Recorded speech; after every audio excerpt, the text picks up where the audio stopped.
So this is the view from our room in our hotel in Ho Chi Minh. We endured a 13-hour flight from London, which arrived today. Would not recommend. We didn't get any sleep, turbulence most of the way.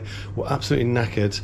It's 5:15 in the evening. We've had a little bit of a nap, and we're going to go and see some things before sunset. Well, sunset's in 1 hour. We'll see what we can see in Ho Chi Minh, or formerly Saigon. You ready? Street level in Vietnam, and we need to go this way to the river. I was actually in Ho Chi Minh probably about 6 years ago, and I remember getting on a moped and driving through the traffic. It was mental, probably the most mental traffic I've ever driven on. The way to do it is just to walk into the traffic. You ready? Yeah. Nice and slowly.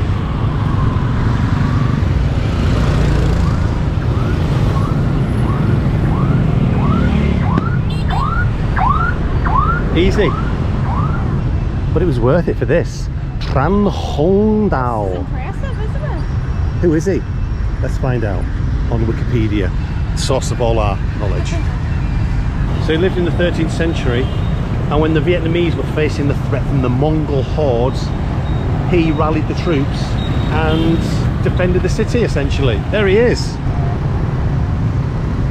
There he is. Be gone, Mongol hordes. Can you see that building there? That big tall one? Yeah. It's called Landmark 81, and it's the second tallest building in Southeast Asia and the 18th tallest building in the world, and it's definitely the tallest one in Vietnam. But you can't come to Ho Chi Minh without coming to see the river. Loads of kites in the distance.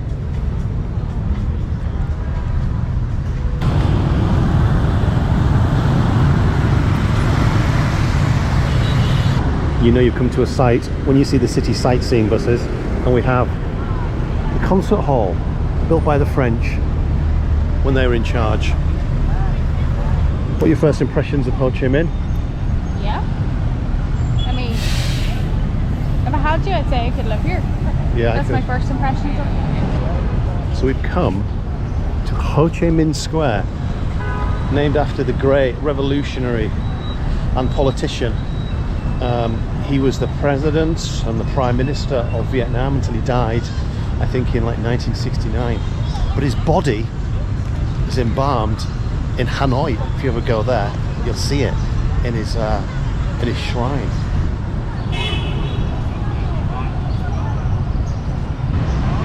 And just behind him you can see City Hall. But listen to this. You know that Rex Hotel with the weird crown going round? Yeah. It says here, during the Vietnam War, its rooftop bar was popular with military officials, diplomats and war correspondents. That's where they used to hang around looking at what was going on. Ho Chi Minh is home to luxury brands everywhere, but we're going to try to get near to the City Hall for a better look. Doesn't it look good? Now the lights are coming on.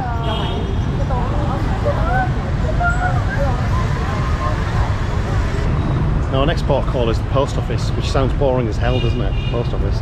But it was designed by the same man who did the Eiffel Tower.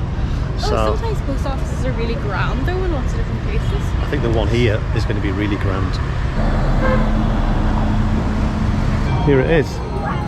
The Central Post Office. Are you impressed? You actually like it? Can you see any influences of the Eiffel Tower? I can't see any at all. And this looks a bit Soviet actually, this statue.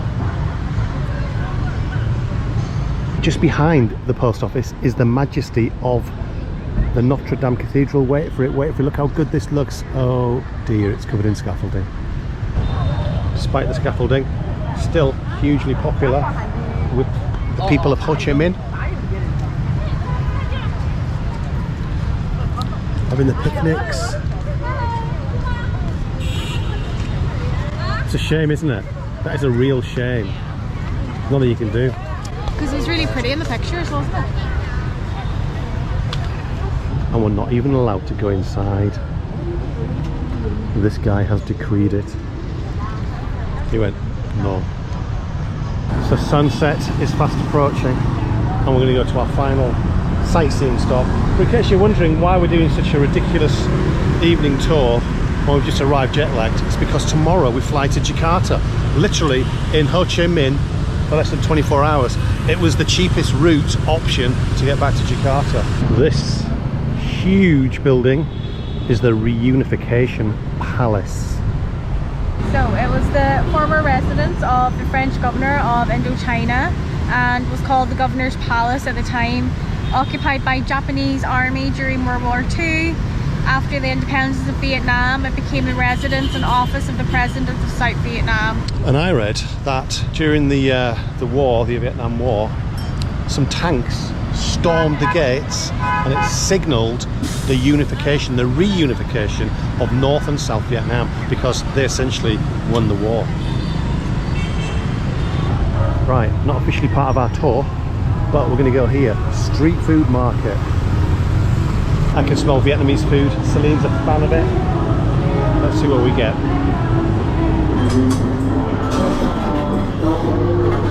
Broken rice with grilled pork rib. What is that?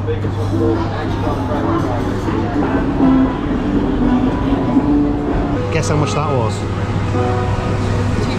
66 pence. So Celine's gone for Vietnamese soup. I've gone for Indian. Put it in. But it's so much cheaper compared to Europe. I'm so glad we're back in Asia now.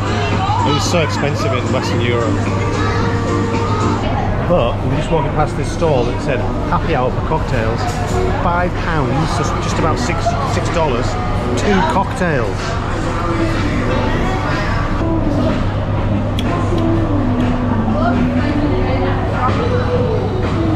To the core. Let's get the Celine no nonsense verdict.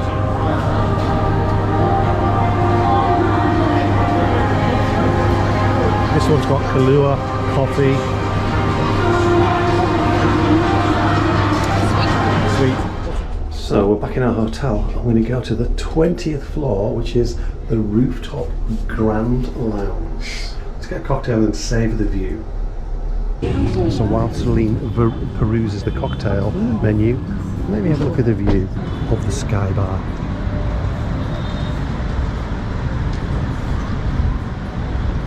So we sat down for some cocktails, and Celine's going for her famous B52 double shot. Here we go.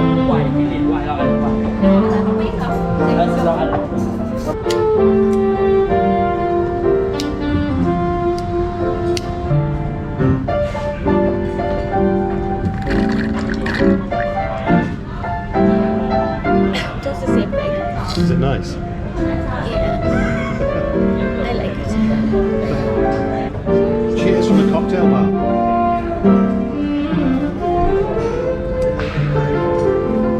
And that's it from Vietnam. So what was your favourite place on our 12-country extravaganza, which started in the Philippines?